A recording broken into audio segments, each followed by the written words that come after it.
All right, gosh, hello and welcome to Talk Power BI. Let me make sure all the tech is working. This session is, I just set this up so I can talk with some of you, take some of your questions. Sometimes I kick it off with a topic, a question on my mind as well. All right, gosh, hello. And today I do have something on my mind which I would like to share with you. But yeah, I hang around and answer any questions you have at the end, and the recording is going to be available later on my YouTube channel. So why don't we get started? And I know this gets confusing, but if you're watching live, you would have a live chat window to the right. And if you're watching a recording later on, there would be a comment down below. Either way, you can interact with me. I'm going to kind of read those and try to respond to those as best as I can.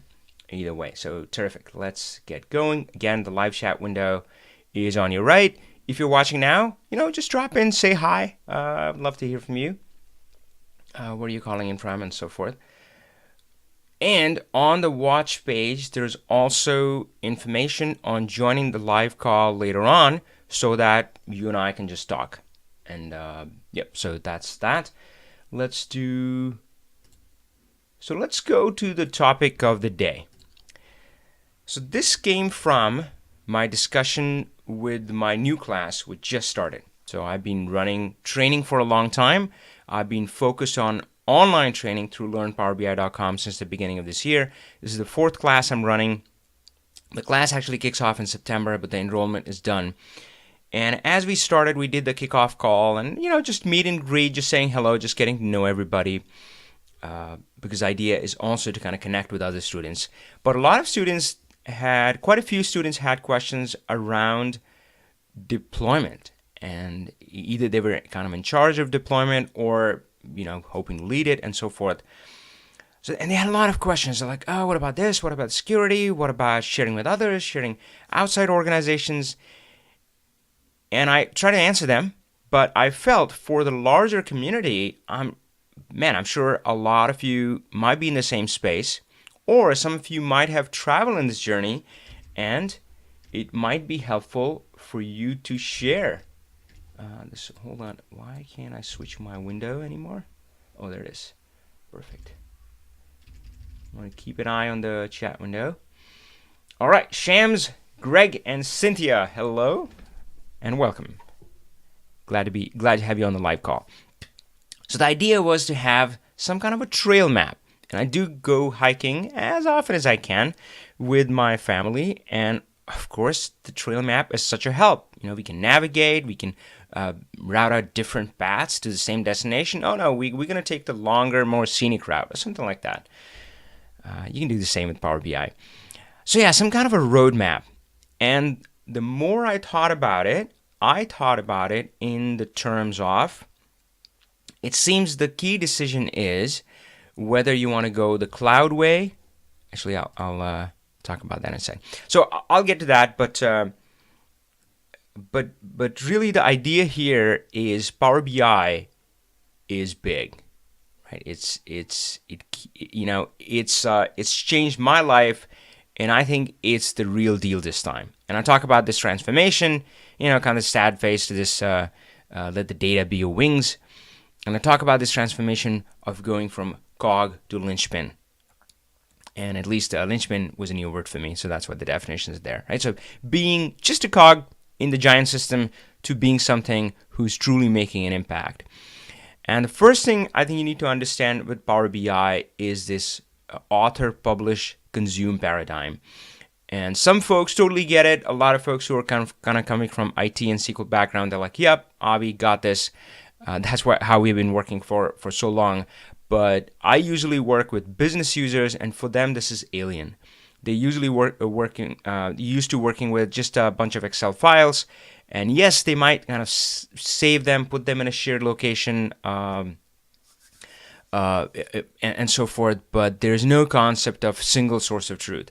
So that publishing is important and one key aspect.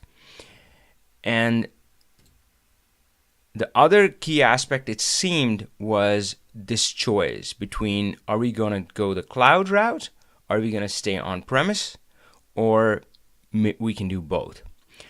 So I have set this out with these two things in mind, that, hey, where are we publishing? Where are we putting this? So publishing, think of that as YouTube for data. You have a video, you want to share it with others. Where are you going to put it? Are you going to upload on YouTube, Facebook, things like that? So that's the publishing side. And then the other question is cloud, on-premise, or hybrid. So that's the way I'm thinking it. So again, I would love your feedback on it, that, hey, maybe you think about it differently. Maybe there's a different route that I didn't think about. So let's talk about cloud. And I'm going to scale it up. So I'm going to talk about, if you're just starting out, one person or a few just trying to use it, what's the best tool, what's the best path at that point, and then talk about team and organization. And that's one thing that I love about Power BI, that it can scale tremendously. So you can start off really fast, it's really agile, but it can scale to the organization level and still stay pretty nimble, pretty fast. So if you're on the cloud route and you say, hey, just a few users using this, I think the best de facto choice is Power BI Desktop as kind of your authoring tool. And you're just going to publish it on PowerBI.com. Use the free account. So for individual use, the account is completely free. You can't share it with anybody, but at this stage, things should work. The next step is the team level. So here, Power BI Desktop is still the tool. That's what I would recommend. But at this point, since you would want to share it with others, everybody would need to have the PowerBI.com Pro account. And I have separate videos on my channel talking about Pro and Premium and so forth.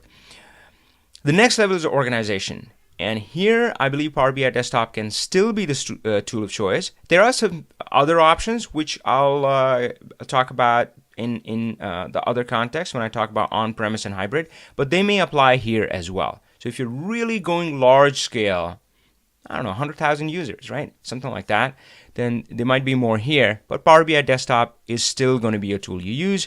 And on the publish side, you can keep using PowerBI.com Pro or use Premium. And again, there's a separate video on that. But really roughly right now, the tip over point is around 500 users. So if you have less than 500 users, PowerBI.com Pro is the way to go. If you have more than 500, Premium may save you a little bit of money. Right, so that's at the cloud level. Let's talk about the next one. And my goal here is not to talk for too long, because I want to just present this to you, get your feedback, get your questions. So if you're saying, no, we can't touch the cloud. And of course, I get that. And I like to push back on this. And I'm not a security expert, but the typical thing that I say is, maybe you're already in the cloud. And the first thing I ask for is, where does your email live? And for a lot of people, they're using Microsoft Exchange, and it's not Exchange on-premise. That's a lot of companies have moved off of that to Exchange Online. That means the email is living on the cloud, and that's pretty sensitive. So, I would like to challenge that notion, but still, I get it. Sometimes it's not worth fighting the battle, and sometimes you just down at the ground level trying to get something started, and it's not worth fighting those battles. In fact, I typically recommend, that's the route that I took, for better or worse. I took the guerrilla route, where I said, hey, I'm not going to tell anybody about this. I'm not going to beat drums and try to get approval and make this a big project or something. I'm just going to build models for people who really need it. That's it, right? Fly under the radar. So on-premise, if cloud is a fight, by all means, just stay kind of on-premise. So here, you can use Power BI Desktop, and you can use Excel as well. So Excel has Power BI components built in, Excel 2016. So it has kind of the query editor, the DAX engine, M engine, all of that. So that's built into Excel. So you can use that as well. There's no easy place to publish it if you're staying on-premise. Remember, on the cloud, the easy publish path was PowerBI.com, free account. That was terrific. A great way to get started. Here, if you're like, no, I can't touch the cloud, this is a little tricky. And another challenge here is that on-premise doesn't have that kind of staggered step. I believe for the other one I showed, for the cloud, I showed you can go PowerBI.com free account, then Power BI Pro, and then buy more Pro licenses or Power BI Premium. Here, there's no kind of that middle step. That's what I feel. So here, Power BI Desktop can still be the tool. And maybe, let's see if I can do this. So Power BI Desktop, you're going to publish that to Power BI Report Server.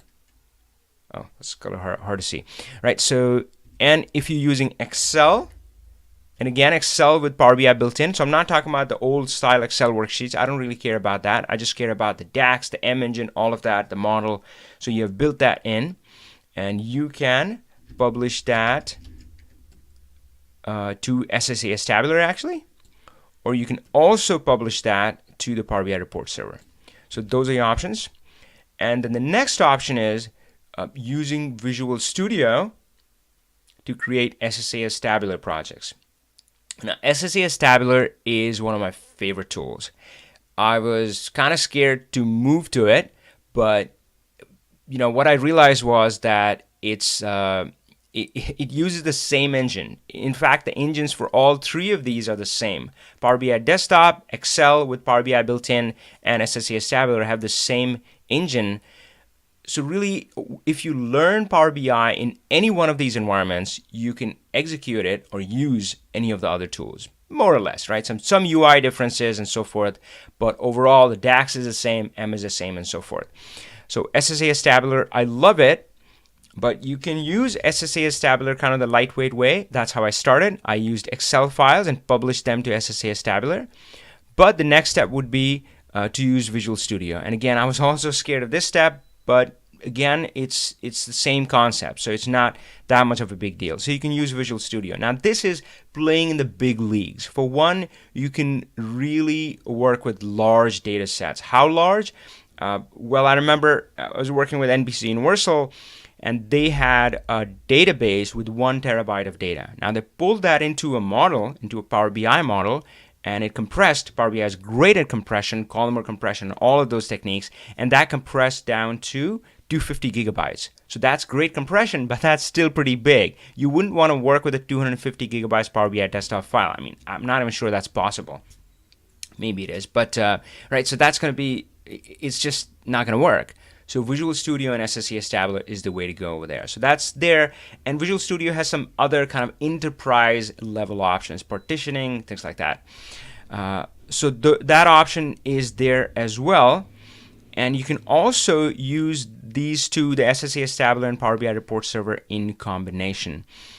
Yeah, I'll save that. If somebody has questions about that, I'll talk more about that.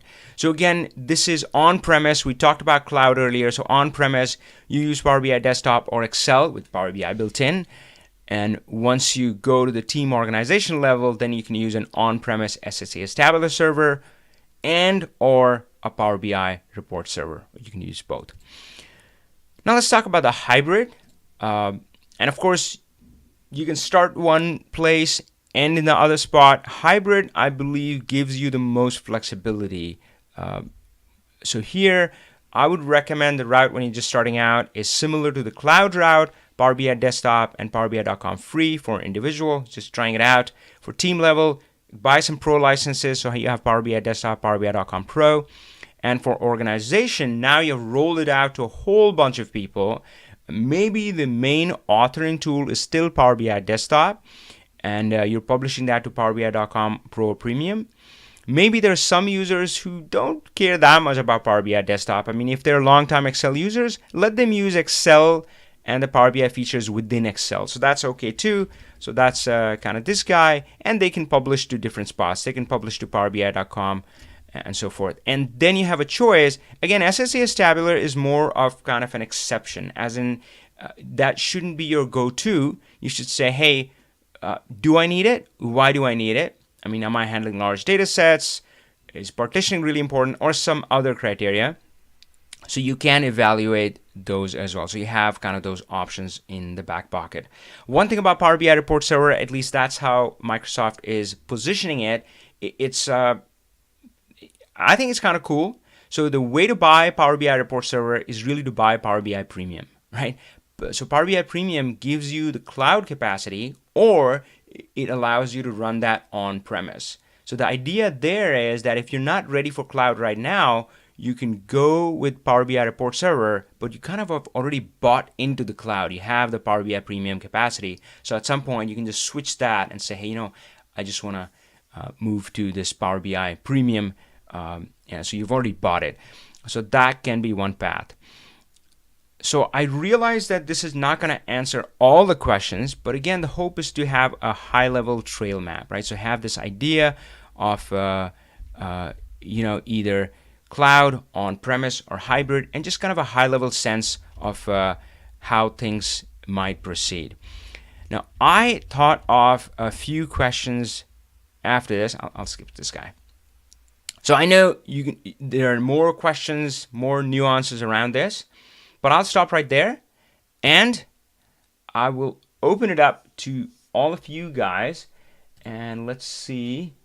So I tried to do a Colin as well. Okay, great. So I see Ashok on the call. Let me go to Ashok first.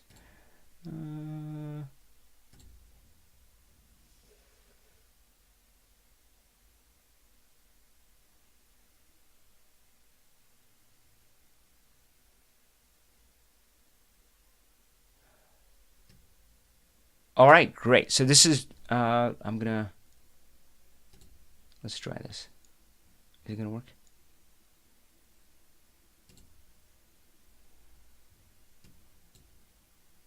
It's so fun fiddling with these tools. Okay, so Ashok, there we go.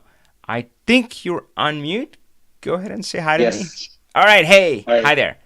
Okay, so I see your question. Is that what you wanna ask, the Excel file no data thing, or did you have something else in your mind as well? Yeah, same question. Okay, terrific. So Power BI, let's see if I can do this. So hey, again, folks, I talked about the Power BI roadmap, and let me know what you think, what your path has been. So, gosh, RRR is asking, can you give me a quick summary of Power BI versus Tableau? Question, is that what you want to... Oh, oops. So, hey, Ashok, mute me on YouTube. Thank you. I think you already did that. So let's go here. So I'll repeat Ashok's question. Let's see if I can write it down somewhere here.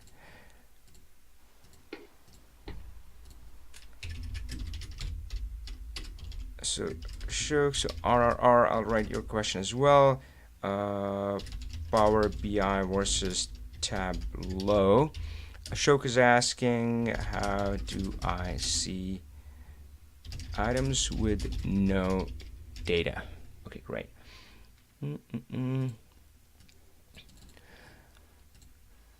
So I think I know what you're talking about. Let's do sales. Actually, Avi, can you hear me? Yeah, I can. Yeah, actually, what is the problem? I am opening both webinar and the YouTube session. And in the webinar, I'm still waiting for your screen. It is not visible. So what I'm doing I'm looking at your video in the YouTube. Yeah, okay. Yeah. Let's fix Yeah, that. now it's come. Thank you. Thank you. Okay, great. So yeah, you can at least drop on YouTube. Okay, so let's do, I think, let's do product.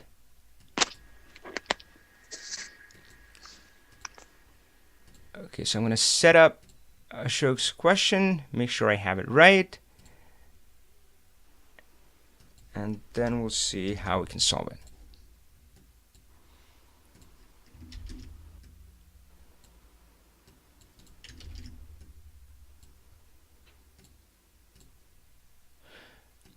So I believe, so I know you were talking about months and so forth, but I believe the crux of the problem is that, let's say we have these categories. I have accessories, bikes, clothing, components, and I see them here, but as soon as I add a measure, notice the components one kind of goes away. And that is your challenge, it sounds like, right? Do I have that right? You want to show the months or elements or items, whatever, which don't have any data as well. Right, right, right. So if some of the options I in the month I Yeah, don't have any data, so yeah, it should show like in the month in the mm-hmm. column bar as zero. Yeah. So let's fix it, and I'm sure there would be multiple ways to do it, but we'll fix it one way, and maybe others on watching may have other ideas as well, which is great. So let's try a new measure. So modeling, new measure, and we'll say sales show 0. Obviously, you would name it something better. Actually, you don't have to caveat it Yeah. when you do it. I'm Yeah. just going to do it for me. And I'm just going to do an if clause. If is blank sales, then 0, else sales. Let's try Okay. that.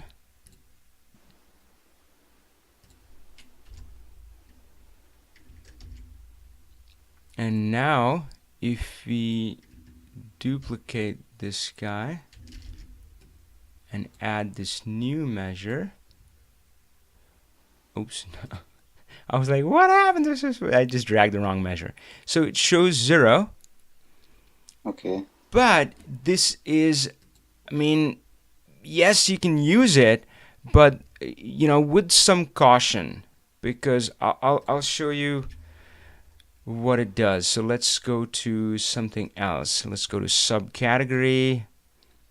Yeah, there are quite a few. Let's try a subcategory with sales. Okay, fair enough. Okay. And let's try subcategory with that new measure. So sales show 0. So it really, whenever it's blank, it shows a 0. So sometimes it might be too much. So you might not be able to use it in all scenarios. So Okay. when I create a measure like this, if I use this approach where I just say, hey, if it's blank, then show 0, I'm a little careful about where I use it. For most of the scenarios, I just go to my default measure. For instance, I'll show you, probably my calendar is going to blow up. So if I go to calendar and let's try. Oh gosh, let's just try year. Oh, that's a small calendar. Yeah, so often. Month. Month is there. Month is there below fiscal year. Yeah. Yeah, but this one, sales show 0. Let's see if we have any zeros. So this month calendar, yeah, I mean, it starts showing the future months. You got to watch out for that. And sometimes I would have 10 years in my calendar, because if I have multiple data sets, I have sales and then I have something else which goes back 10 years. So then if you But for drag this, this I new can use, measure. I think the slicer I can use, right? Yeah, I mean, just be careful, because it just it's never going to show blank. It's never going to make that. It's always going to show 0. So But you might see. can you put them in the column chart, please? Oh yeah, absolutely. So sales. So instead of sales, so I'll do the category one. So notice if I do category here, but if I do, maybe I should do different colors. But if I do the other measure, show 0, it has, well, it doesn't show anything, but it's there. Like components is there, right? So components is And here. and we can use the values also. Maybe then it will show 0, right? The labels. Oh, the labels. I hope Yeah. so. Yep. Yeah. So Yeah. data Okay. labels, none. All right. Okay. That's it. Thank you. Thanks. So yeah, Thank you folks. very much, Avi. Thank you. Absolutely. So yeah, folks. There's a call-in information, like join live, on the page. But let me switch to YouTube. You had a few comments there. Let's talk about Power BI versus Tableau. So let's see what the premise is. Quick summary of Power BI versus Tableau. My company has gone with Tableau, but I'm planning to talk to top management about Power BI. Oh gosh. So yeah, this is tough. And again, I mean, is it a coward's way? Maybe it is, but I think it's best to fly low rather than take something head on. I mean, I've been in so many situations where I mean, Tableau is a good tool. Tableau is a really good tool. But I've been at companies where, Cognos and things like that, and maybe they're okay tool. Frankly, I haven't used Cognos, but most places I've been to, the joke is that all they are is a data source to Excel. All everybody's doing. Here's what I saw IT doing, at least the place where I went. They were building these giant reports with like 100 columns or something because, oh yeah, the user wants all of this. And they would give it to the user, the business user, sales, marketing, finance, whatever. And those folks would export it to Excel and then build the reports. And so I think the IT gets it wrong sometimes. So no user wants that 100 column dump of 1,000,000 rows. No, they use that as a data source. They really need other thing. We really don't need data. We need insight, right? We need knowledge. So anyway, so that's kind of the old school tool. So going back to the point I was making, I believe that, kind of flying low is the best way to go. And I'm a big fan of kind of a proof of concept, which is small but impactful. And this can be done in a week. I mean, when we go in as consultants, so again, if you're starting out, you might take some time to figure out, but when I would go in as a consultant, I would single-handedly build something in 2 or 3 days. In fact, at one spot, I'm always embarrassed to share this story, but I think it's a good one. I was at a healthcare company, and this was a 3-day project, which was on the longer side for us, right? Typically it's 2 days. But on the end of the third day, as I was showing some of the work we had done, they would start clapping. And I'm like, wow, this is, okay. And I later talked to them, and I realized why they were clapping. What I had built there in those 3 days, they'd been trying to build that or talking about building it for 1 year. So I think you can build something really quick, and from that point on, that becomes the shining beacon, right? So again, I've seen it at a lot of companies where one person builds this and they just show that and then say, hey, how did you do that? So I mean, taking it head on, maybe not. I would say the best approach is not to make it Power BI versus Tableau, because that's a tough fight. There are going to be people who are fanatic about Tableau. Talk about kind of coexistence. Talk about coexistence, and especially talk about Power BI being a good fit for, let's see if I can do this, good fit for Excel users. And I think it is. And I think that's the best thing for Power BI. It doesn't try to push away Excel, supplant Excel. Nope, none of that bullshit, because you can't. You really can't. I was talking to, I was having one of these Power BI versus Tableau conversation with a quality engineer, and she was, totally into Tableau, and she goes on and on for the whole party. And at the end, she admits, like, yeah, sometimes I pull off Excel and do something. And I think she was not letting on as much as she uses Excel. So I think that's the thing. So Power BI works great with Excel. So I would say position it as that, hey, Power BI is a great next step for Excel users, and we have quite a few in our team. For them, Tableau feels a little bit alien. Excel, they really don't even have to leave the environment. Excel has kind of Power BI built in, right, in the form of, they used to be add-ins, but now they're all woven in. So there's get data, which is M. There is the model, which is DAX and all that stuff. So that's how I think may be best. So again, reduce the friction. So that's the approach I would recommend.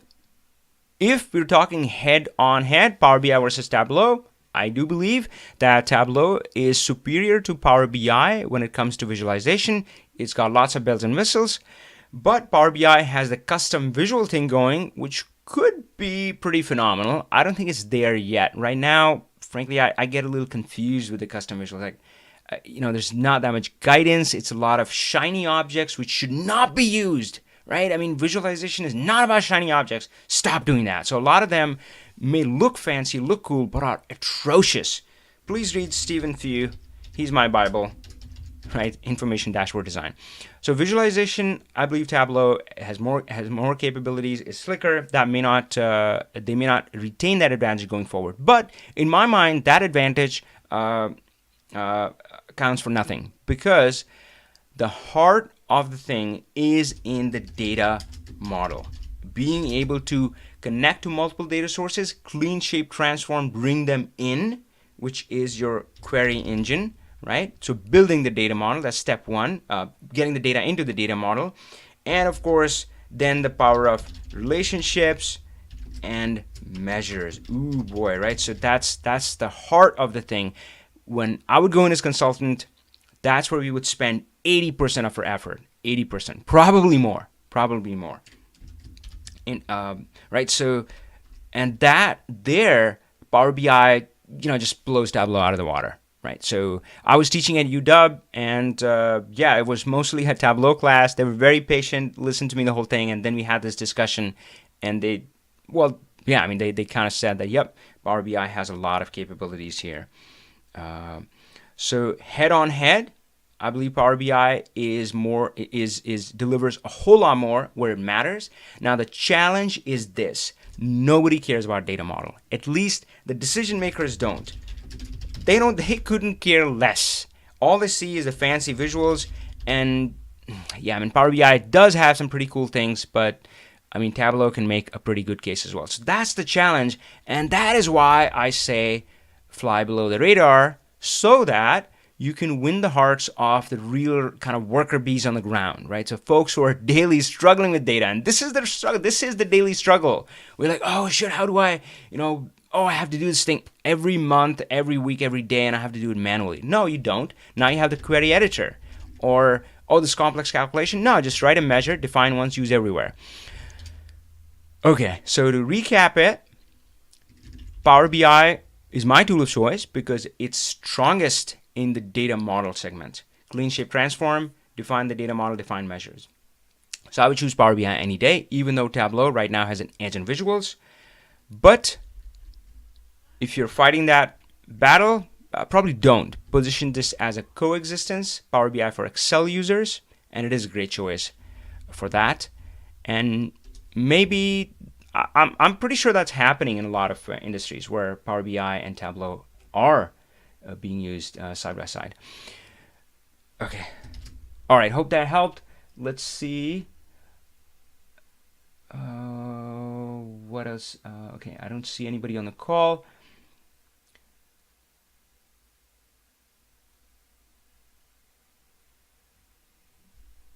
Okay, this is interesting. I'm not sure. So Sham is asking, we have a premium license, and he read that in order to view the Power BI report with Pro feature, user needs to have a Pro license. I'm not sure. So they have a premium license.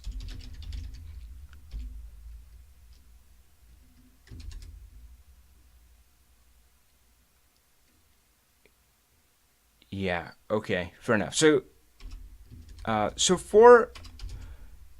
give you my answer. I'm pretty sure it's accurate. Of course, Power BI guys, things change all the time, but I'm pretty sure. So premium license allows you to have an unlimited number of readers, and I believe that is true. But when they talk about premium, if you go premium, you are going to buy some Pro licenses. And this is for your authors, right? So we talked about this paradigm. Where did that go? Somewhere here. Author, publish, consume.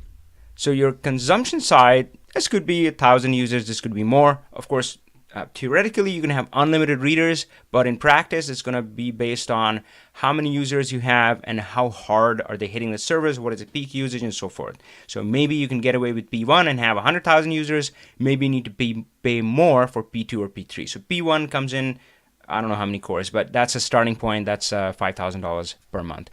So you can have as many readers, but you must buy Pro licenses for the authors.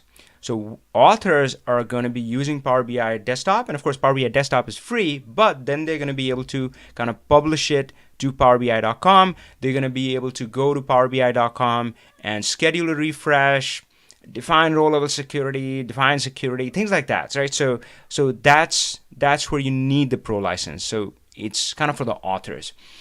Now, of course, the big question is, what's the ratio?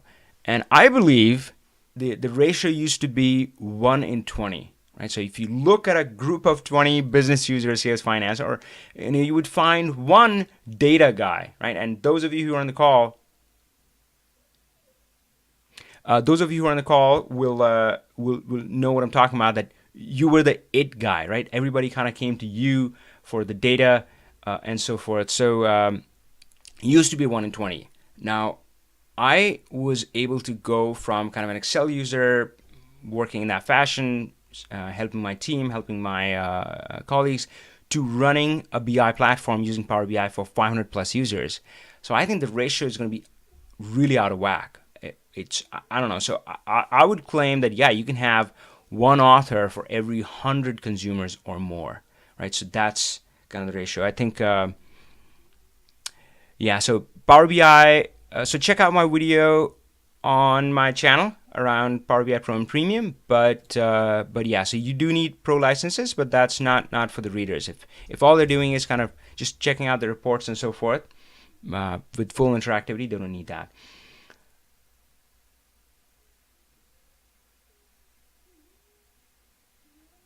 Okay, so Shams has another question, and he's saying on-premise, the only data source is SSAS. That's true right now, but that's gonna change hopefully really soon.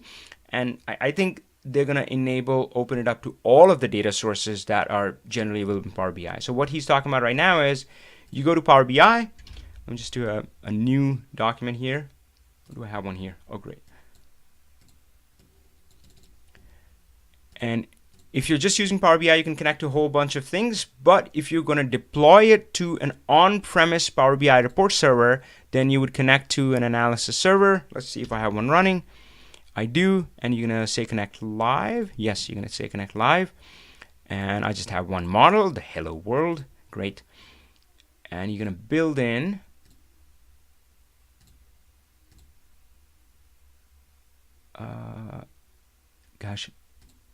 oh, there we go. Quantity consumes. Build in whatever you need to build in, and then publish it to Power BI report server. Just to mention it, you need a different version of Power BI desktop. When you download Power BI report server, it'll tell you about that. So that lets you publish to a Power BI report server. So right now, this is kind of the only thing you can publish to an on-prem server. But all the documentation says that that's going to change. So yeah, that's coming. So that's true for right now, but that will change. Okay, and again, hey folks, if you just want to talk, if that is easier, you on the details page there's a join webinar link and ID. So that way we can just talk. Greg is funny. Steven View is boring? What? No. Greg thinks Steven View is boring. I like the guy. Maybe he's a bit boring. Okay, what else are you guys talking about? RRR. I'm sure you have a real name, but RRR, I can't even say it, is asking, when is my new book going to be out? And you know what?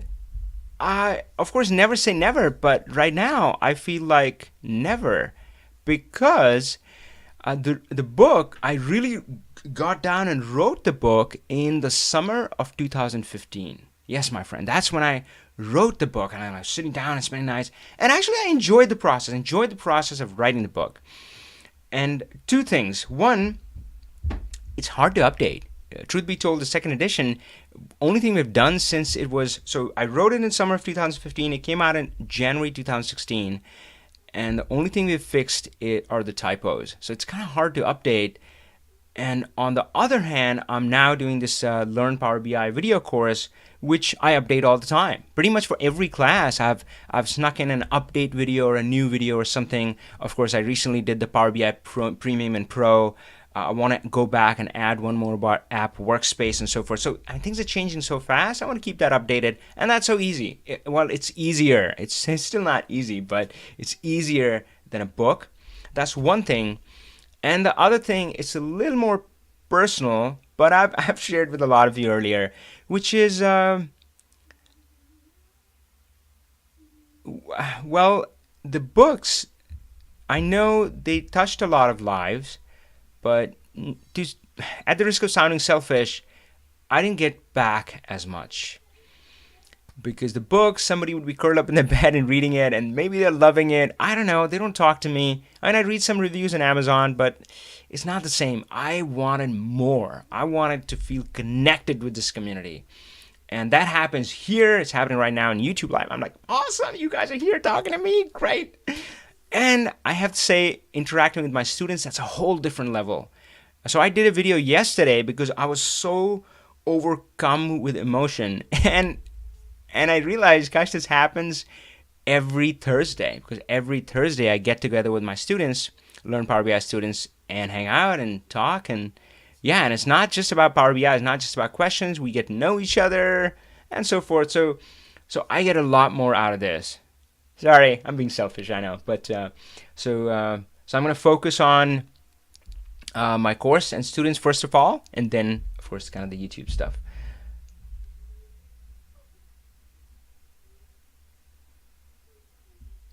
Yeah. Oh, I love it. So RRR is asking about real life scenarios. And I'm telling you, nothing gets me more excited than that. So here's the truth. The course is, yes, it uses AdventureWorks. And, well, what can you do? I mean, yeah. So I think it's fair. It's fair to learn. So here's what I advise. So let me kind of write down what we're talking about. So real life scenarios. So the course is AdventureWorks, and I think that works for the course. For me to design the course, deliver it, for everybody who signs in to be able to follow it, AdventureWorks works. Okay. But here's what I advise my students. I say, you watch the video, and then you have the download files and walk through the exercise.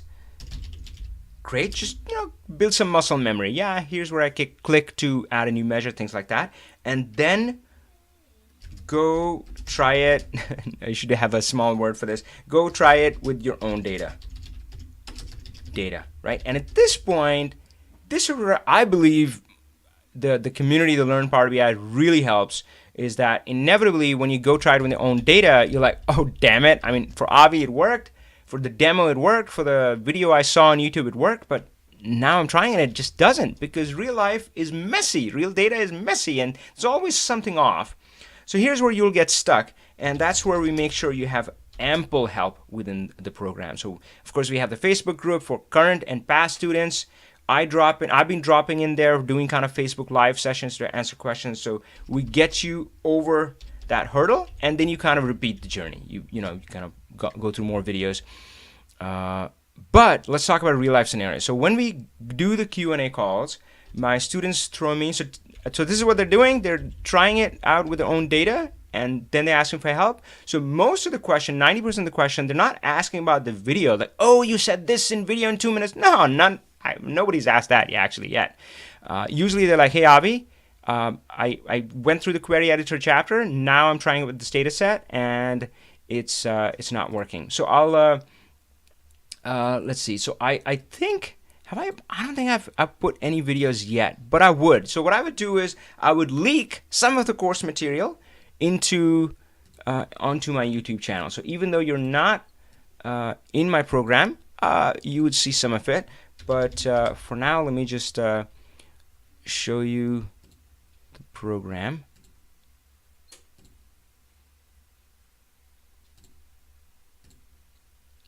And I like what you're saying about the real life scenario. So here, and so yeah, so we have the main course, and I keep that kind of clean. I don't want that to go through get really bloated, but we throw in all of our real life scenarios coming from students over here. So this was something about, and we do this kind of challenge style, where we say, I think some of these are on my YouTube channel. So if you look for that, you're going to find it. I'm pretty sure this one is there, parse levels of hierarchy. So I say, hey, this is the starting point, right? Starting from an Excel file. And yeah, this came right from a student. And let's see, this is the end state. This is what we want to be able to do. Parse levels out of this based on the formatting. So yeah, this was a pretty interesting kind of query editor challenge. And again, this is another one. This one is on YouTube as well. And again, set up the same way. You say, hey, here's my kind of starting file, and you think you can just point to the folder and get it, but no, you can't, because this file has different headers in there. So notice here, all right, so there are different headers here and different headers here. Woo! How do you solve this? So this was, again, kind of a fun problem. So these two are on YouTube, and we keep adding more, so there are more coming here soon. So good point about real life. So some are on YouTube, others are in my course, but of course we do kind of Q&A all the time, and we're focusing on real life scenarios. That's if you can just, it's kind of the knowing doing gap, right? A lot of students, well, not a lot, not my students. I think my course is different, if I can say that. But I do meet a lot of people who've taken a lot of courses, but they can't, when the rubber hits the road, they can't quite, kind of do it. And that comes with going through the cycle. Learn, apply, learn, apply.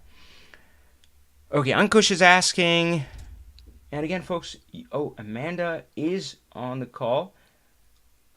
Okay, so Amanda is asking something about you need to enter a PIN. Sorry, go to webinar. If you join through phone, sometimes it's weird. You're asking for, you need to enter a PIN before I can unmute and we can talk. See if you can do that, or join using online tool. Ankush, what is Ankush asking? Ankush is talking about, it's a good question. How much data can I load?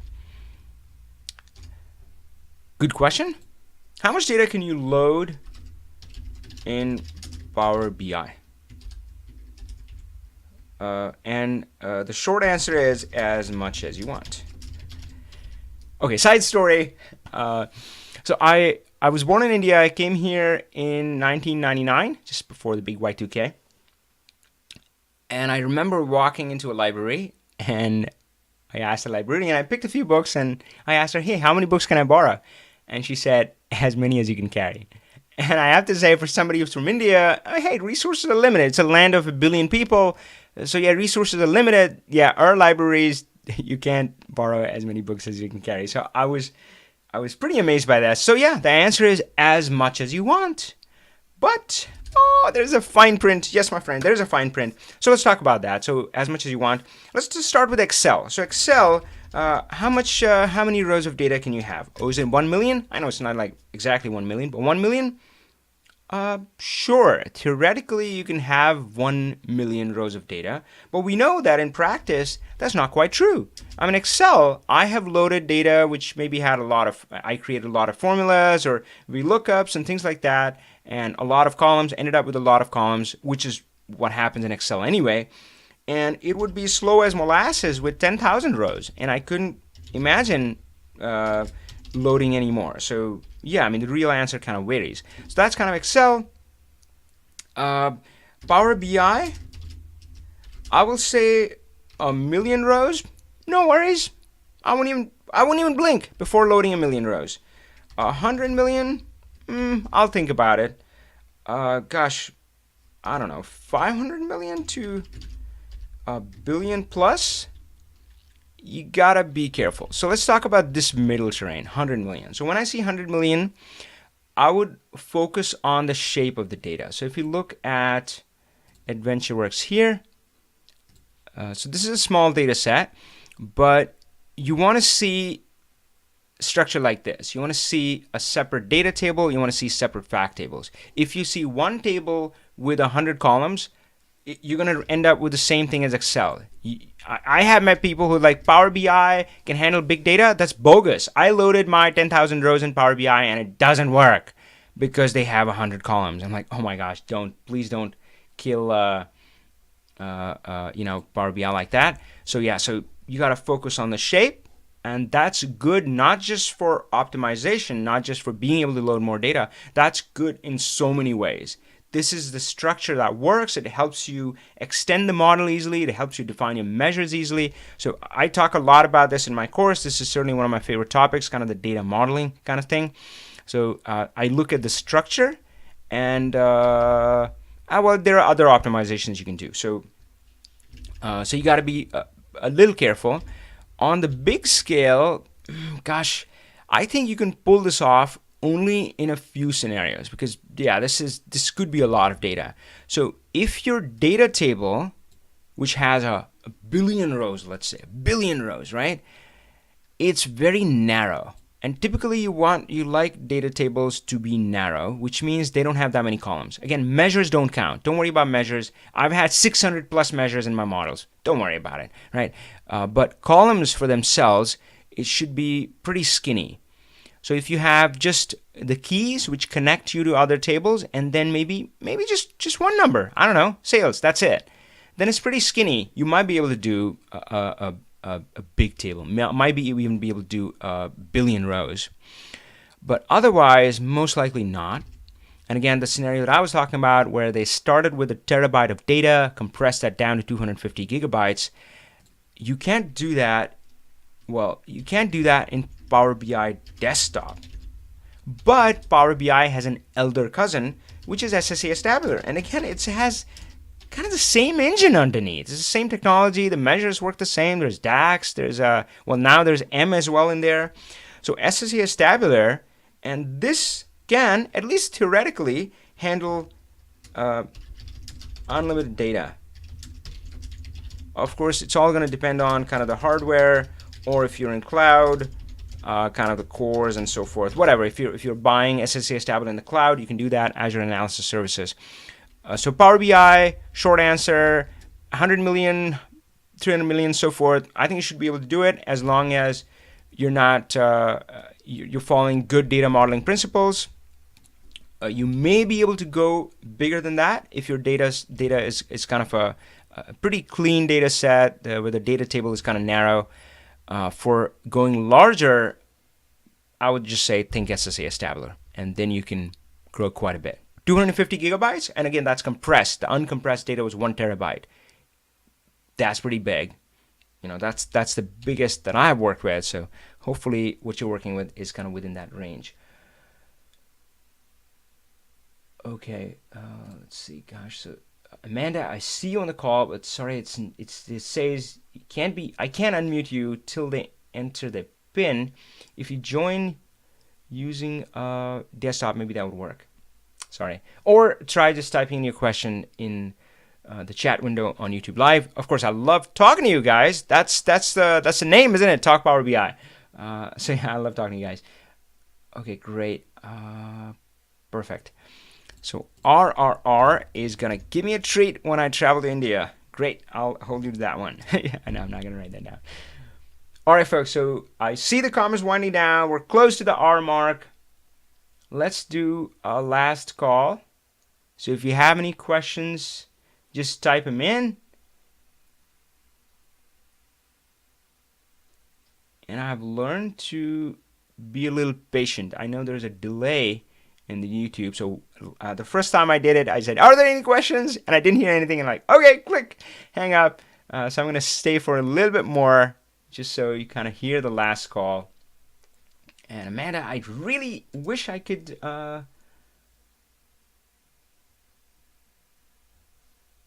Okay, gosh. So if you're hearing me, it's telling me your PIN is. Oh wait, can I unmute you? Oh wait, I think that worked. Wait, I don't know what happened. Yeah, hash 14 hash 14 hash is apparently your PIN. Yeah, yeah, so I know how it works if you join on the computer, but I'm not sure if you dial in.